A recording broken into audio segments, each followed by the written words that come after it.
y que la gracia de mi Dios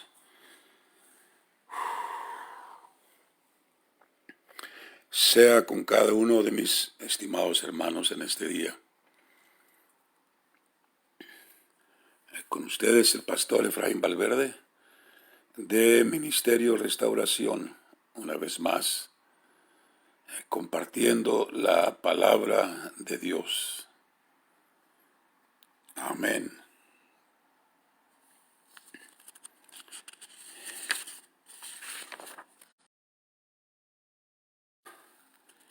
Y así se cumpla la palabra del Señor. Una vez más, bienvenidos, mis estimados hermanos,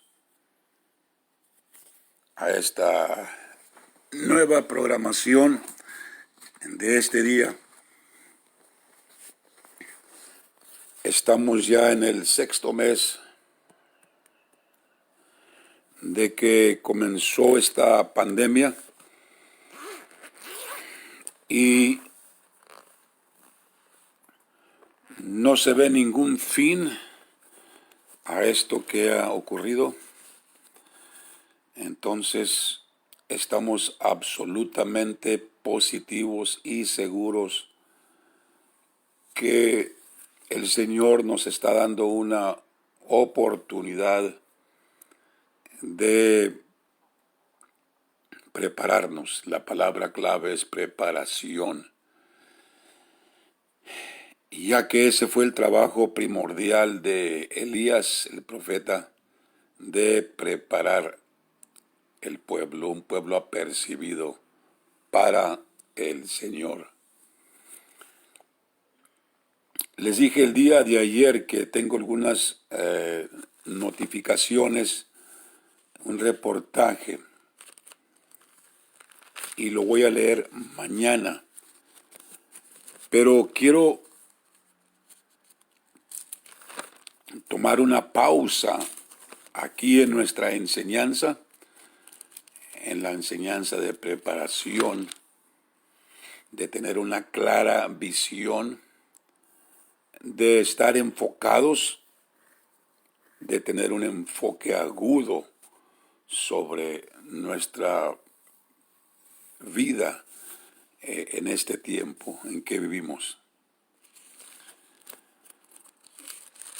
Y he estado leyendo algunos reportajes sobre nuestros hermanos a la iglesia perseguida en China, bajo el gobierno comunista. No sé cuántos de ustedes se dan cuenta, y creo que la mayoría se dan cuenta de la tensión que hay hoy desde esta pandemia entre China roja y los Estados Unidos.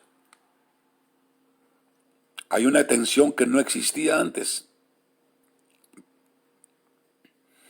Y es irónico que estamos nosotros peleando en contra ahora, hablando al aspecto de nación contra nación.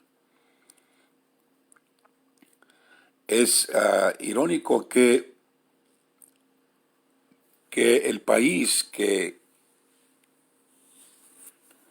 fue la causa de la pandemia, humanamente hablando, de hoy es China roja. Ustedes se dan cuenta, China roja. ¿Por qué roja? Porque es un país comunista. Y vamos a enseguida leer una escritura en el capítulo 6 del libro del Apocalipsis. Y luego vamos a leer un verso paralelo en Mateo 24. Lo hemos hecho antes. Pero ahora está más y más claro lo que estamos peleando, hablando de la nación. Por la parte nuestra sabemos que nuestra guerra es espiritual. Estamos peleando, detrás de todo es una guerra espiritual que se está peleando. Por eso hemos enfocado todas estas semanas a la enseñanza sobre la oración, el ser diligentes en oración, la necesidad, la urgencia de que se levanten intercesores y guerreros de oración. Pero vamos y leamos el capítulo 6 de Apocalipsis. Es irónico que el némesis, el enemigo ahorita el número uno de los Estados Unidos es China roja. China roja, ¿por qué? Porque el rojo es el color que representa la ideología comunista, una ideología atea que niega la existencia de Dios, pero no solamente niega la existencia de Dios, sino que persigue y aborrece a los que creen en Dios. Bueno, ¿cuándo se hizo roja China? En el siglo pasado, 1949, es cuando ocurrió la revolución comunista y propagada por Rusia, que ya era un país comunista. Pero era para el interés de Rusia de que también China fuera también comunista. Entonces, en el 1949 ocurrió la gran revolución comunista en China y el gobierno ateo comunista tomó poder en China después de la guerra de la revolución. En el 1949, siglo pasado, hace escasos, ¿qué? 50, 70, hace 70 años, está celebrando China, está por celebrar 70 años del Partido Comunista de haber tomado autoridad o poder en el país de China, en el país más populoso del mundo. Hoy cuenta con un billón de habitantes, 1.500.000 habitantes, o sea, 1,5 billones, 1.500 millones de habitantes. Repito la cifra, 1.500 millones de habitantes. En el 1949 había aproximadamente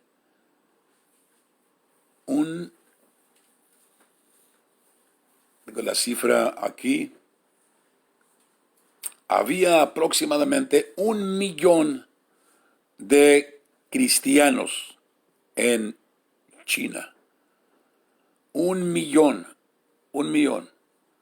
Dije, China cuenta con 1.500 millones. Había 1 millón de cristianos en China roja o en China cuando el país fue tomado, fue controlado por el Partido Comunista. 1 millón de hermanos, de creyentes, de cristianos. Y inmediatamente la persecución comenzó en contra de los cristianos en el 1949. No recuerdo, voy a investigar cuál era la población o la población de China en el 1949. Voy a hacer una investigación en este mismo momento. Population of China in 1949.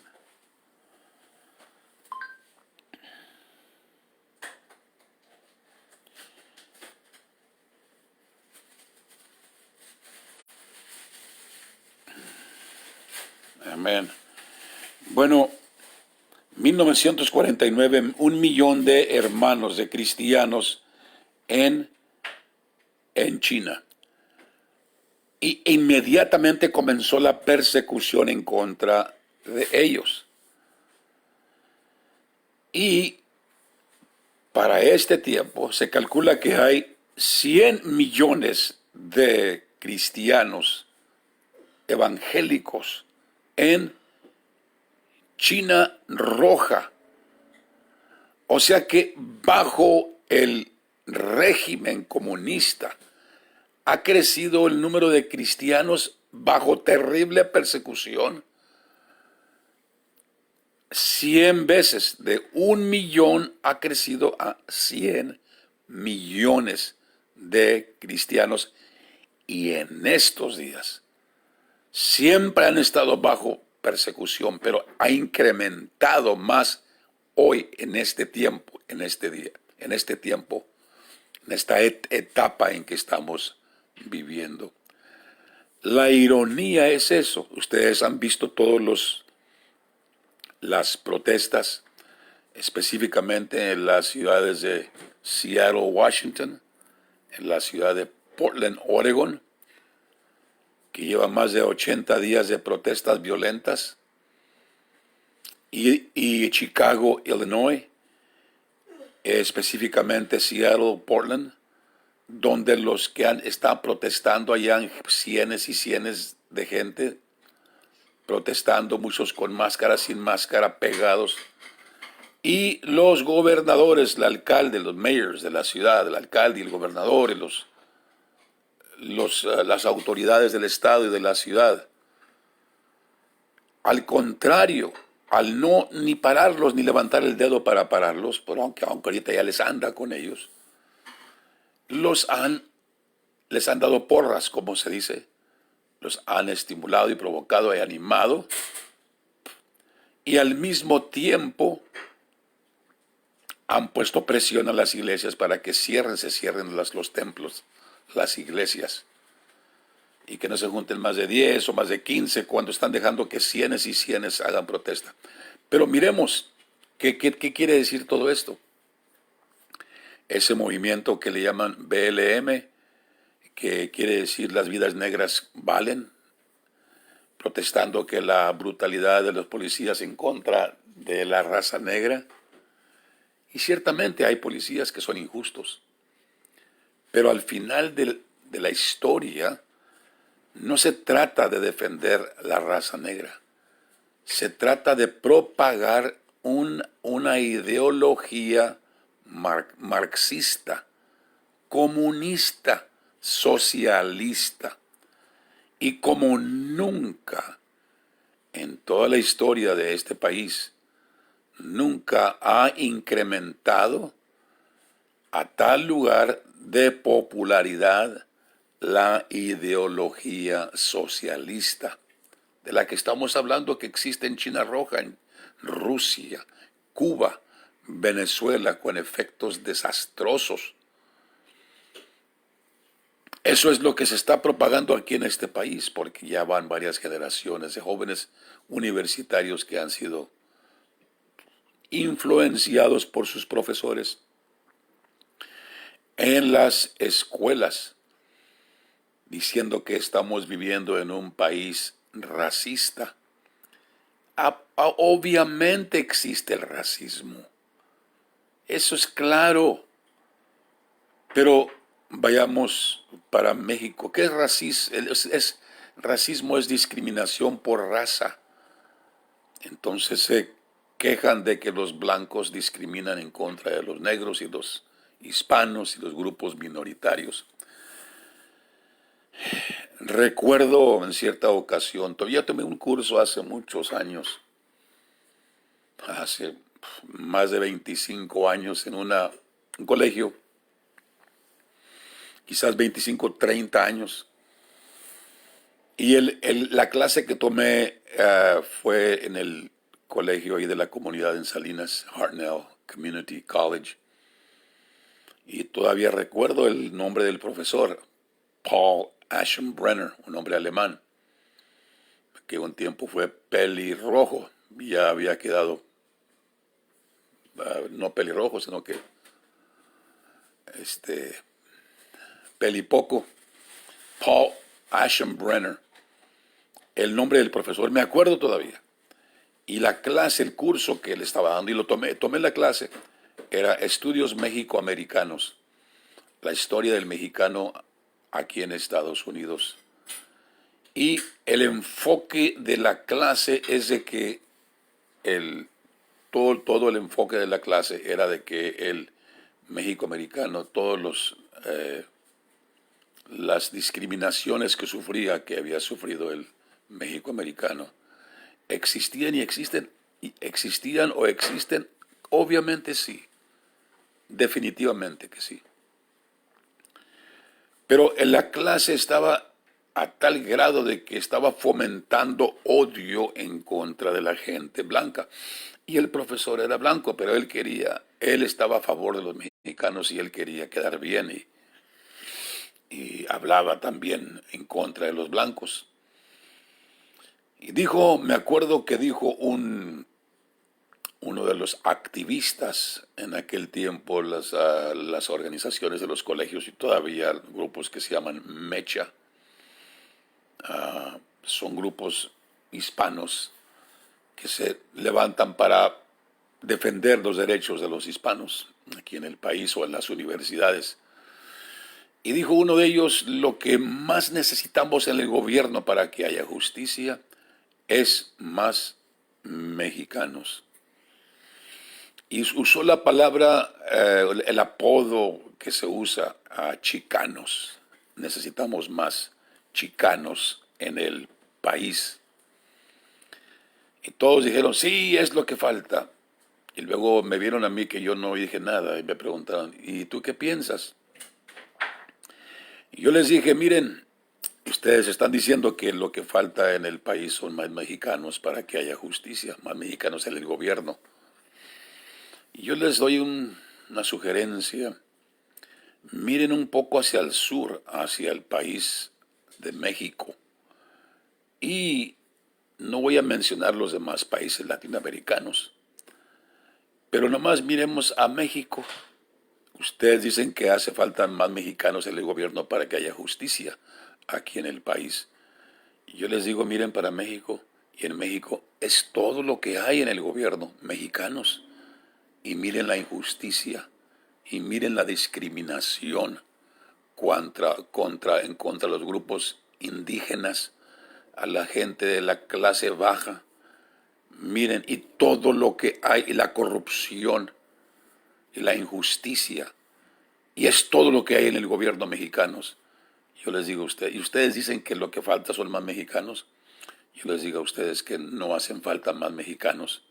No hacen falta ni más blancos ni más negros. Lo que hacen falta son gente justa, hombres de justicia que gobiernen. Dice el proverbio que cuando el justo gobierna, el pueblo se regocija. Mas cuando los injustos, los impíos gobiernan, están en autoridad, el pueblo gime. Porque es un problema no de raza, es un problema humano.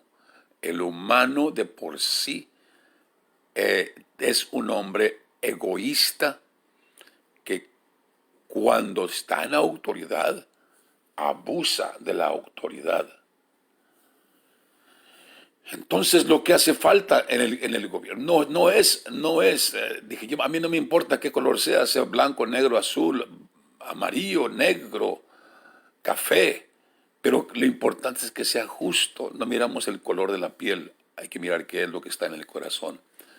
Y lo que entonces ha contribuido para que este país, con todas sus imperfecciones e injusticias, sea el país que todos los ciudadanos del mundo anhelan venir aquí a vivir, radicar, habitar en este país. ¿Por qué? Porque de donde vienen de países corruptos, gobiernos injustos, y vienen aquí buscando y saben que aquí hay oportunidad hasta la fecha. ¿Por qué? Porque fue fundado sobre preceptos bíblicos judeocristianos, en donde se respetaba la palabra de Dios, en donde se hablaba de Dios. Hombres imperfectos que vinieron huyendo de Inglaterra, de la injusticia religiosa, y para llegar a un país en donde tuviéramos la libertad de adorar a Dios como Dios nos enseña. Pero este país entonces ahora ha volteado su espalda en contra de los fundamentos bíblicos y miramos una apostasía en este país y estamos en la balanza. Estamos en la balanza, nos vamos para un lado o para otro. Estamos en una decisión de este país para qué rumbo va a ir este país. Y ha llegado a tal grado de que todas las abominaciones que se practican en este país, tales como el aborto, tales como el matrimonio del mismo sexo, tal como la enseñanza pervertida a millones de niños en las escuelas, y el antisemitismo y el odio entre a todo lo que es piadoso, todo lo que es bíblico. Hay un aborrecimiento grande en contra el que cree y propaga la palabra de Dios y dicen que es un bigot, un discriminador. Y estamos mirando hoy esto. Increíblemente, muchos cristianos no ven esto y se enfocan en injusticias que existen de los grupos minoritarios. Y todo su enfoque es el defender los derechos del hispano o del negro o de otros grupos minoritarios. Pero estamos en un país donde tenemos la libertad para entrar, salir. Si alguien quiere salir del país, se puede ir del país. Pero miremos en los países donde existe el socialismo, no se permite salir del país. Entonces, repito, increíblemente tenemos miles y miles de cristianos también. Y muchos de nuestra propia gente, de nuestra propia raza, que ignorantemente están apoyando un gobierno por gente que no tiene temor de Dios. Y más que no tener temor de Dios, aborrecen todo lo que es de Dios. Ese es el pleito, la guerra que estamos hoy mirando en este país. Y es lo que representa entonces las elecciones en el mes de noviembre que están por delante. Creo que los entendidos entienden lo que estoy diciendo y podemos mirar. Estoy tocando la voz de alerta. No nos confiemos y pensemos que demos por hecho la libertad que tenemos hoy.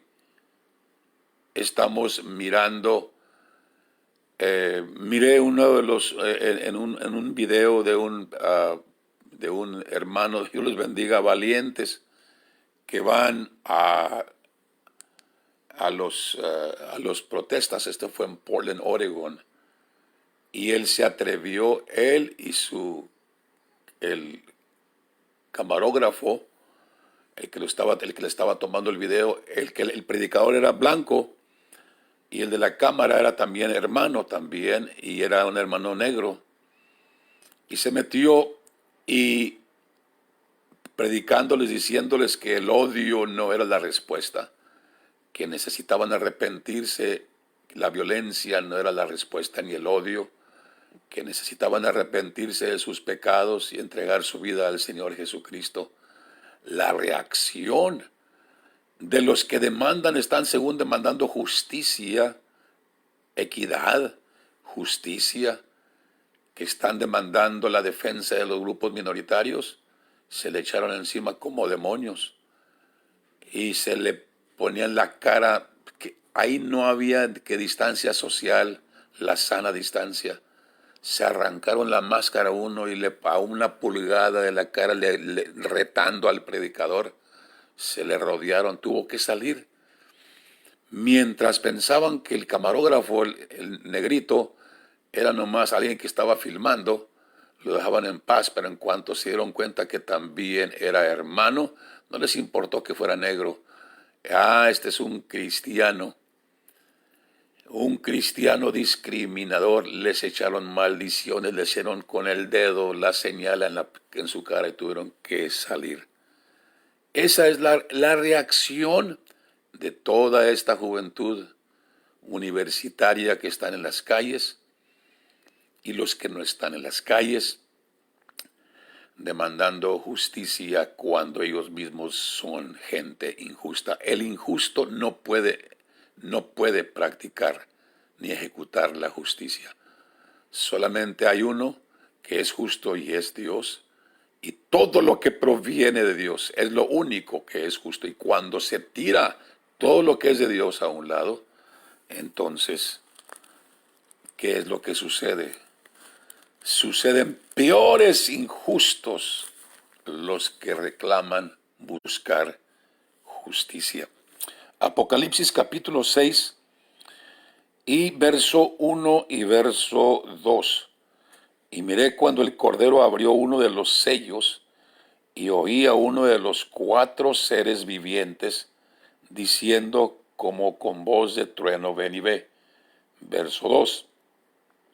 Y miré y he aquí un caballo blanco, y el que estaba sentado en él tenía un arco, y le fue dada una corona, y salió victorioso para que también venciese.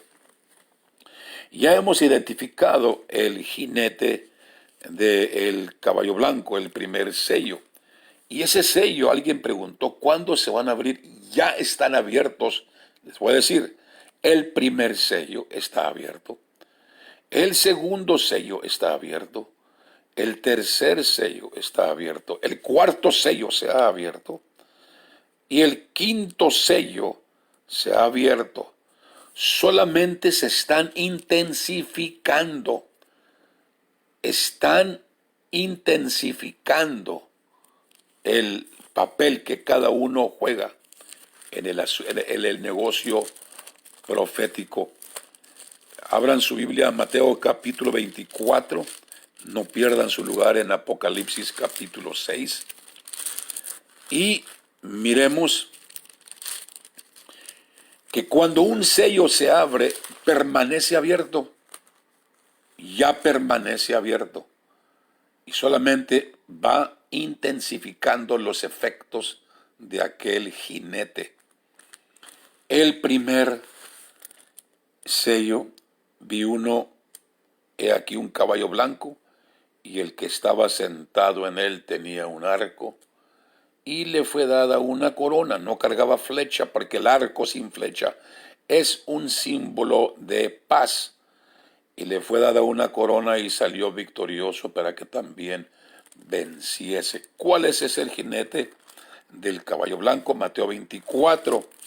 El Cordero es el que abre los sellos, es el que los explica.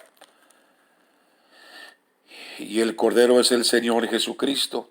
Mateo 24. La pregunta de los discípulos en el verso 3. Dinos cuándo serán estas cosas y qué señal habrá de tu venida y del fin del mundo. Verso 4. Y respondiendo Jesús les dijo, número 1, mirad que nadie os engañe, porque vendrán, ¿quién? Vendrá él muchos en mi nombre diciendo yo soy el Cristo, y a muchos engañarán. Verso 4, verso 5, verso 24, porque se levantarán falsos cristos, repítelo, la advertencia del verso 3 y 4. Se levantarán falsos cristos y falsos profetas, y darán señales grandes y prodigios de tal manera que engañarán, si fuere posible, aún a los elegidos. El espíritu de engaño está absolutamente. El jinete, ese es el jinete del caballo blanco, el primer sello, representa los falsos cristos, representa falsos profetas, representa el engaño, profetas religiosos y profetas políticos y profetas cívicos. Está representando, ese es el primer sello. Absolutamente, por eso digo, miramos aún miles de cristianos que están engañados, defendiendo, pensando que defienden la justicia y están defendiendo están defendiendo barbaridades y abominaciones. El engaño es que cuando Dios es insultado, cuando Dios es ofendido, cuando se quebrantan sus leyes, cuando se comete homicidio con niños, millones de niños, miles y miles de niños que son abortados en el vientre de su madre, cuando se comete la abominación de que se legaliza el matrimonio del mismo sexo, cuando se comete la abominación de dar enseñanzas perversas a los niños, enseñándoles el transgénero a los niños en este país, en México, en Latinoamérica, pero la influencia viene de aquí. Y lo increíble es que miles de cristianos no se ofenden con eso. No se ofenden con eso. Cuando Dios es ofendido, no les interesa. Pero cuando su raza es ofendida, entonces sí se levantan en armas. Ese es el espíritu de engaño. Ese es el jinete blanco. Está corriendo como nunca antes. Pero voy al segundo jinete. Apocalipsis 6:3. Y cuando él abrió el segundo sello, oí al segundo ser viviente que decía, ven y ve. Y salió otro caballo bermejo, y al que estaba sentado sobre él fue dado poder de quitar la paz de la tierra, y que se maten unos a otros, y le fue dada una gran espada. ¿Cuál es el caballo bermejo? Que le fue dado poder de quitar la paz de la tierra y que se maten. Vamos a Mateo 24 y verso 6. La segunda señal. La segunda señal. Y oiréis guerras y rumores de guerras. Mirad que no os turbéis, porque es menester que todo esto acontezca, mas aún no es el fin, porque se levantará nación contra nación y reino contra reino. Ahí está. Es la segunda, representa guerra, el segundo caballo. Pero es significativo que es un caballo rojo, bermejo. Y mañana voy a dar algunas cifras. Cuando lea el testimonio, voy a leer a ustedes, me ha impactado el testimonio de la iglesia perseguida en China hoy. En este mismo instante que estamos aquí hablando, que estoy hablando, hay terrible persecución en China roja. El caballo bermejo tiene corriendo como loco por 70 años en China. Y hoy, entre más nos acercamos al tiempo del fin, el caballo bermejo ha cobrado fuerza como no la tenía antes y se ha levantado China, ahora un gobierno chino arrogante, retando abiertamente hoy a los Estados Unidos. Mis estimados hermanos, por eso hemos enfatizado cuál es la respuesta, cómo es que la iglesia creció de 1 millón de chinos cristianos, 1 solo millón en el 1949, y inmediatamente comenzó la persecución.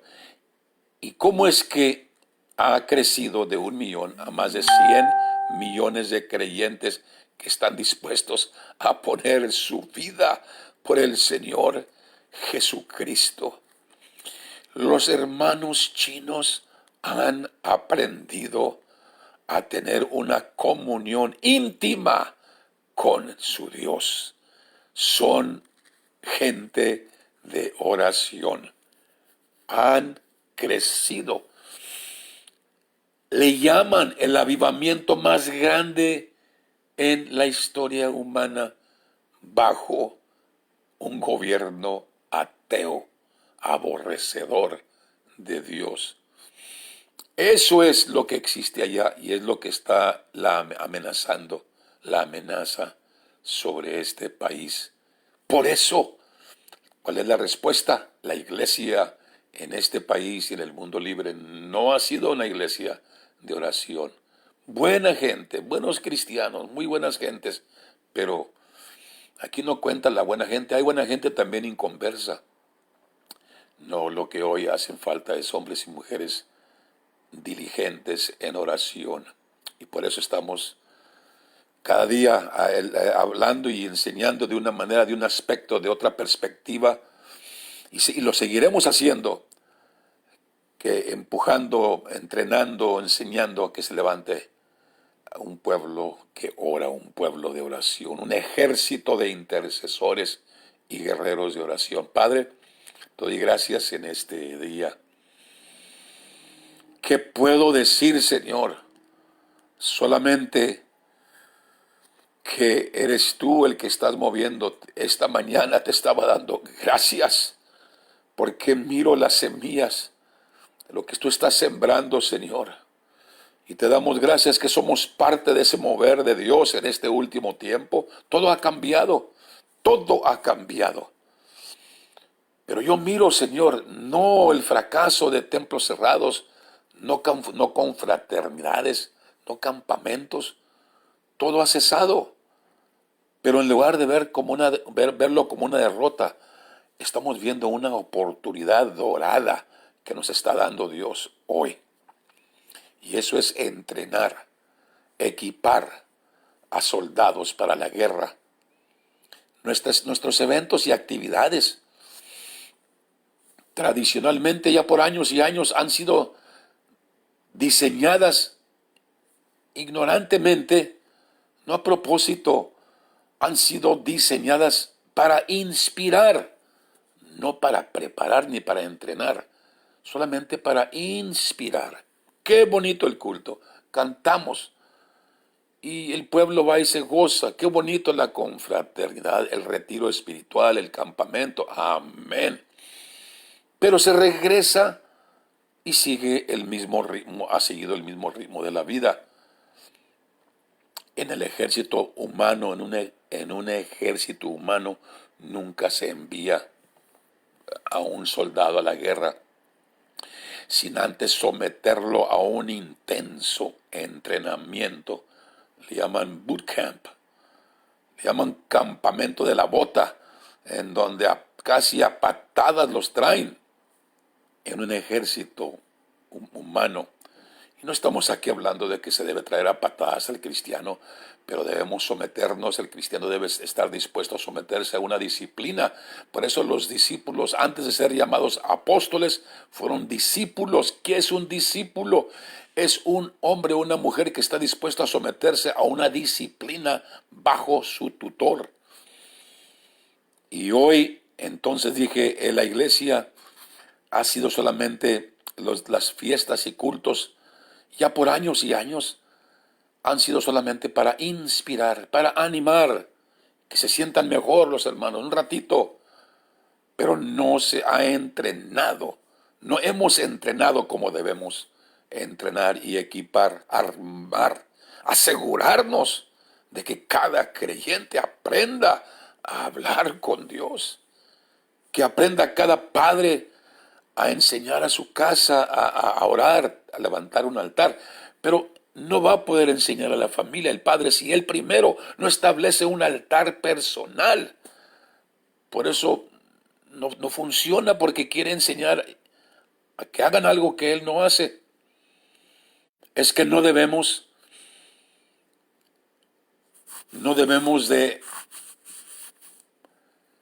de vivir lo que enseñamos.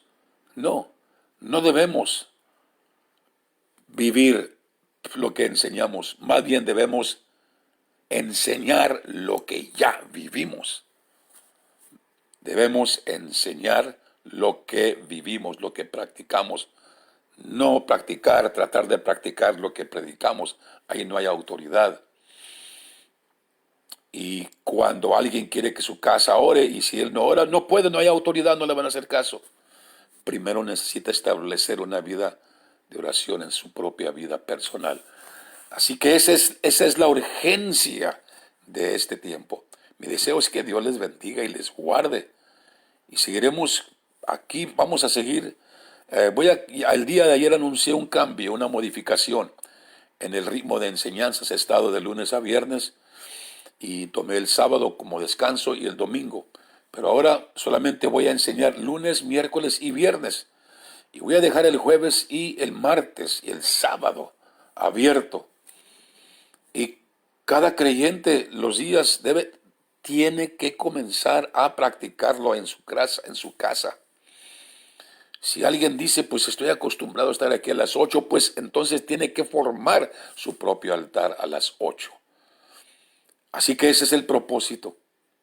Corran la palabra lunes, miércoles y viernes. Y el domingo. Mi deseo es que Dios les bendiga. El que tiene oídos para oír, oiga lo que el Espíritu dice a las iglesias. Dios les bendiga y les guarde. Los tengo que dejar porque la batería del teléfono, y no tengo aquí la conexión, está por cerrarse.